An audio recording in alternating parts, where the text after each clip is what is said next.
السلام علیکم خواتین و حضرات۔ ہم آج مرزا غالب کا ایک عجیب و غریب شعر آپ کی خدمت میں پیش کر رہے ہیں۔ یوں تو مرزا غالب نے اپنے کئی اشعار میں ایسی باتیں کی ہیں جن سے معلوم ہوتا ہے کہ ان کا زندگی میں کسی نہ کسی وقت کسی نہ کسی طور سے دھیان بارگاہ الہی کی طرف ہو گیا تھا، یعنی عشق حقیقی کی طرف ہو گیا تھا۔ ویسے تو ان کے کئی اشعار ایسے ہیں جو ہمیں اور آپ کو عشق مجازی یعنی ایک عورت اور ایک مرد کی محبت کی داستان معلوم ہوتے ہیں، لیکن ان کو عشق مجازی کہتے ہیں اس عشق کو، اور وہ اشعار جو جن سے کسی بھی شاعر کا خدا کے نزدیک ہونا یا خدا کے نزدیک ہونے کی آرزو کا اظہار ہوتا ہو اسے عشق حقیقی کہتے ہیں۔ یہ سب جانتے ہیں، ہم بھی جانتے ہیں، آپ بھی جانتے ہیں، بہت عام بات ہے، اور خاص طور پر وہ دوست جنہیں شعر و شاعری سے دلچسپی ہے ان باتوں سے بخوبی واقف ہیں۔ آج ہم مرزا غالب کے دیوان کا ایک نسخہ حمیدیہ ہے وہ دیکھ رہے تھے، اس کا انتخاب دیکھ رہے تو ہماری نظر ایک شعر پر پڑی، اور یہ شعر ہمیں بہت اچھا معلوم ہوا، تو ہم نے چاہا کہ غالب کے چاہنے والوں کے لیے ہم اس شعر کے بھی کچھ مطلب کرنے کی کوشش کرتے ہیں جیسا کہ ہماری سمجھ میں آیا ہے۔ ممکن ہے آپ میں سے بہت سارے خواتین و حضرات یا سننے والے دوست اس شعر کو ہم سے زیادہ بہتر بیان کر سکیں، لیکن جیسا ہماری سمجھ میں آیا وہ ہم آپ کی خدمت میں پیش کیے دیتے ہیں۔ شعر ہے: خور شبنم آشنا نہ ہوا ورنہ میں اسد، سرتا قدم گزارش ذوق سجود تھا۔ آپ پریشان نہ ہوں، ابھی ہم ان کے مشکل الفاظ کی معنی آپ کی خدمت میں پیش کر دیتے ہیں، اور اس کے بعد شعر کا مطلب کرنے کی کوشش کریں گے تو انشاءاللہ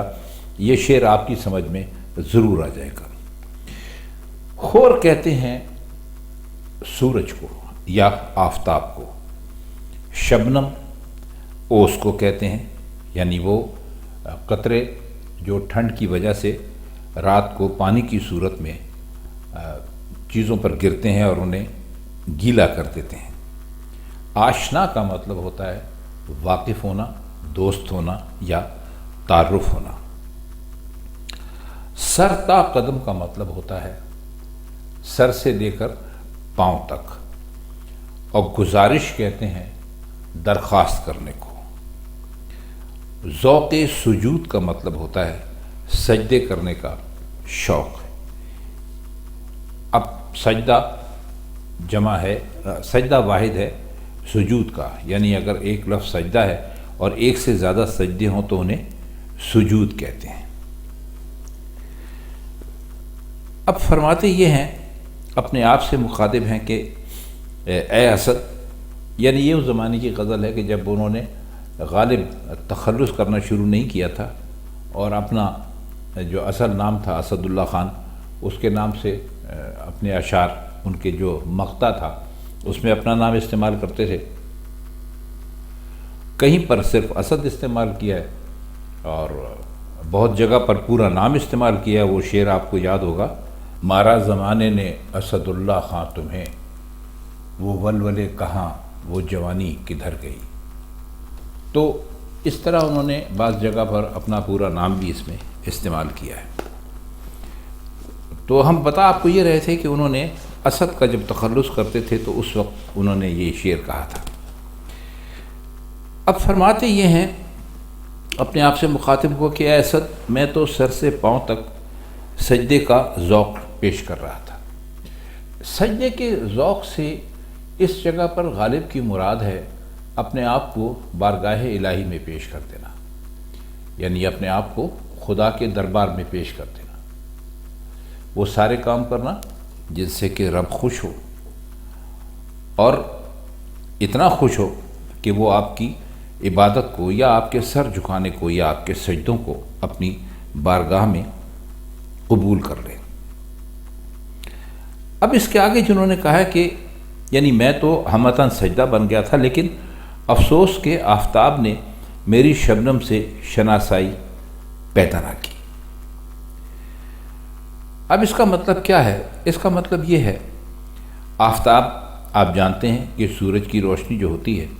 اس سے شبنم خشک ہو جاتی ہے، سوکھ جاتی ہے، اور جو اوس کے قطرے ہوتے ہیں وہ جب گرتے ہیں تو وہ جھکے ہوئے ہوتے ہیں، یعنی ایک طرح سے وہ سجدے میں ہوتے ہیں، اور انہیں جذب کرنے کے لیے سورج کی شعاؤں یا سورج کی روشنی کی ضرورت ہوتی ہے۔ فرماتے ہیں کہ میں تو سر سے پیر تک، سرتاپا آپ نے دیکھا ابھی اس شعر میں استعمال ہوا ہے، میں تو سر سے پیر تک عشق تھا، اور محبوب حقیقی کی راہ میں فنا ہونے کی تمام منزلیں بھی طے کر چکا تھا۔ بس کسر اتنی رہ گئی کہ محبوب کی توجہ ہو اور میں اپنے آپ کو اس کے حوالے کر دوں، بس اب تک توجہ نہ ہو سکی۔ اگر آپ ویسے دیکھیں تو اس شعر کا مطلب بیان ہو چکا، لیکن اگر ہم اس کو مزید کھولنے کی کوشش کریں تو فرماتے یہ ہیں کہ آپ اپنے دل میں کتنا ہی جذبہ کیوں نہ پیدا کر رہے ہیں،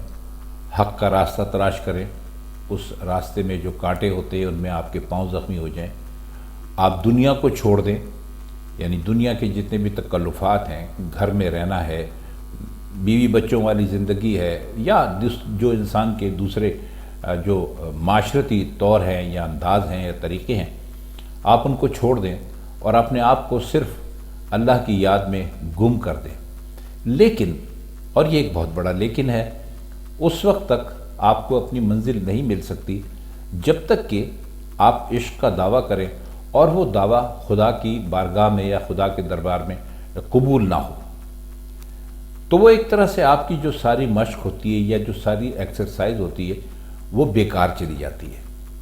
تو فرماتے یہ ہیں کہ ہم نے تو اپنی طرف سے کوئی کسر چھوڑی نہیں، ہم نے تو اپنے آپ کو خدا کے راستے میں فنا کر دیا، مٹی بنا دیا، دھول کر دیا، اور ہم سر سے پاؤں تک سجدہ بن گئے۔ سجدہ تو آپ جانتے ہیں جب انسان کرتا ہے تو اس کے جسم کے کچھ حصے ایسے ہوتے ہیں جو سجدے میں ظاہر دکھائی نہیں دیتے، تو عموماً چونکہ سر سجدے میں ہوتا ہے اس لیے اس کو کہا جاتا ہے۔ تو وہ کہتے ہیں کہ سر تو نہیں تھا، ہم تو یعنی صرف سر نہیں تھا، ہم تو سر سے لے کے پاؤں تک وہ گزارش کر رہے تھے کہ ہمیں ہمارے سجدوں کو اپنے راستے میں آپ قبول کر لیجیے، لیکن یہ قبولیت ہو نہیں سکی۔ اب اس کی کیا وجہ ہے یہ تو غالب نے نہیں لکھا، اور اصل میں یہ شعر یہ بھی ہو سکتا ہے کہ غالب نے اپنے لیے نہ کہا ہو، جیسے کہ ہم آپ کو پہلے بھی بتلا چکے ہیں کہ شعرا دنیا کے بارے میں اپنی ذات پر رکھ کر باتیں کرتے ہیں، جنہیں بہت سارے لوگ سمجھتے ہیں کہ شاید یہ اپنے بارے ہی میں کہہ رہے ہیں۔ جیسے غالب کا ایک بہت مشہور شعر ہے، شعروں کے انتخاب نے رسوا کیا مجھے، تو لوگ یہ سمجھتے ہیں کہ صاحب شاید اور کسی پہ اس میں ہے، اور کھلتا کسی پہ کیوں میرے دل کا ماجرا، تو لوگ یہی سمجھتے ہیں کہ شاید انہوں نے کچھ اشعار کا، عشقی اشعار کا ایسا انتخاب کیا ہوگا جس کی وجہ سے ان کا جو حال دل تھا وہ لوگوں پر کھل گیا کہ بھئی فلاں سے عشق کرتے ہیں، لیکن ایسا ہوتا نہیں ہے۔ خواتین و حضرات، اکثر و بیشتر شعراء جو باتیں اپنے اوپر رکھ کر کرتے ہیں وہ دراصل ان کے اوپر نہیں ہوتی، بلکہ وہ دنیا کے تجربات اور مشاہدات ہوتے ہیں۔ ظاہر ہے اب شاعر کسی کا نام تو لکھ نہیں سکتا، وہ تو ایک معاملہ لکھتا ہے، ایک حقیقت لکھتا ہے، ایک واردات لکھتا ہے، اور لوگ اس کو اپنے اپنے معنوں میں اس سے اپنے اپنے انداز کے معنی نکال لیتے ہیں۔ تو مرزا غالب نے اس شعر میں ان لوگوں کے بارے میں بات کی ہے کہ جن کی نیک نیتی کی یا جن کا خدا کے دربار میں اپنے آپ کو پیش کرنے میں، اس راستے میں فنا ہو جانے میں کوئی شک و شبہ نہیں تھا، کوئی دوسری رائے نہیں تھی، اپنی طرف سے انہوں نے پورا کام کر دیا تھا۔ لیکن وہ جیسا ابھی ہم نے آپ کو بتایا، وہ کہتے ہیں اس کی شرط یہ ہے کہ جب آپ عاشق ہوں اور عشق کا دعویٰ کرتے ہوں اور معشوق کے لیے آپ ہر قسم کی قربانی بھی دینے کے لیے تیار ہوں اور اس کا عملی مظاہرہ بھی کر چکے ہوں، تو بس پھر ایک ہی کسر رہ جاتی ہے کہ محبوب کی توجہ بھی آپ کو حاصل ہو۔ اگر آپ کو محبوب کی توجہ حاصل نہیں ہے تو آپ اس کے راستے میں جو کچھ کر رہے ہیں، وہ اس کو یہ تو نہیں کہتے کہ سب بیکار چلا جاتا ہے، بس ایک حسرت سے بات کرتے ہیں کہ ہماری گزارش تھی اور ہماری تمنا تھی کہ ہم اپنے محبوب کے راستے میں جو کچھ بھی کر رہے ہیں اس میں ہم نے اپنی طرف سے کوئی کسر نہیں چھوڑی۔ اب کسر صرف یہ ہے کہ محبوب کی توجہ اور ہم اپنے آپ کو اس کے حوالے کر دیں، لیکن وہ توجہ اب تک ہو نہیں سکی۔ اب شروع میں انہوں نے اس کی مثال آپ کو دے دی کہ شبنم کو اگر قربان ہونا ہے سورج کی شعاؤں پر تو شبنم کو خشک ہونا پڑے گا، یعنی وہ اس کی شعاؤں کے عشق میں خود کو جلانا پڑے گا اس کو۔ تو کہتے ہیں کہ ہم اسی طرح ہیں جیسے وہ شبنم کے قطرے ہوتے ہیں، اور ہم جلنے کے لیے بالکل تیار ہیں، جذب ہونے کے لیے بالکل تیار ہیں، لیکن اس کے لیے کوئی سورج بھی چاہیے۔ اب سورج سے مراد یہاں پر صرف ان کی محبوب کی توجہ ہے، جس کا کہ وہ اس شعر میں، جس خواہش کا وہ اس شعر میں اظہار کر رہے ہیں۔ تو خواتین و حضرات، ہمارا خیال یہ ہے کہ اس تشریح اور اس بیان کے نتیجے میں یہ شعر تو کم از کم بہت اچھی طرح آپ کی سمجھ میں آ گیا ہوگا۔ تو مرزا غالب کی اگلی غزل انشاءاللہ تعالی ہم جلدی آپ کی خدمت میں پیش کریں گے۔ ہوتا یہ ہے کہ جب ہم نئی غزل کا ارادہ کرتے ہیں تو ہمارے کچھ دوست اصرار کرنے لگتے ہیں کسی ایک خاص شعر کے بارے میں کہ پہلے اس شعر کی تشریح کر دیجئے، اس کے بعد آپ یہ غزل ہمیں بتائیے گا اس کے بارے میں۔ تو وہ پھر ہم مجبور ہو جاتے ہیں کہ ہم اپنے دیکھنے والوں کا بھی دل نہیں توڑنا چاہتے۔ تو انشاءاللہ تعالی اس دوران اگر کسی